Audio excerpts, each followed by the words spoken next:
አዲስ አባትነት እንዴት ይዟል ያላችሁ ሰዎች በጣም ደስ የሚል ነገር አለው። በዛው ልክ ደግሞ በጣም ከባድ ነው። በጣም ከምታስቡት በላይ ከባድ ነው ጋይስ። ከባድ የሚሆነው እንዴት ነው መሰላችሁ? ከመጀመሪያው ቀን ጀምሮ ኤቭሪ አክቲቪቲ ፎሎ ታደርጋላችሁ። ምክንያቱም በሰዓታት በደቂቃዎች ውስጥ ምን እንደሚፈጠር ስለማይታወቅ በጣም ቅርብ መሆን ይኖርባችኋል።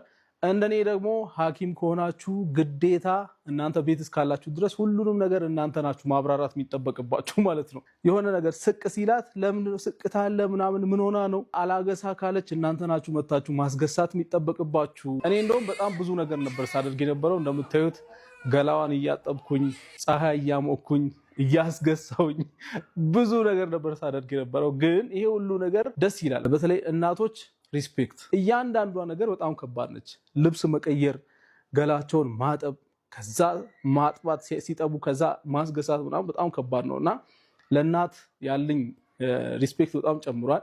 እናትነት ምናምን የሚለው ነገር ራሱ በጣም ገብቶኛል። አሁን ለካ እናቶቻችን እንደዚህ መከራቸውን አይተው ነው ያሳደጉን ማለት ነው እና በጣም ነው የሚገርመው። ደስ ይላል ብቻ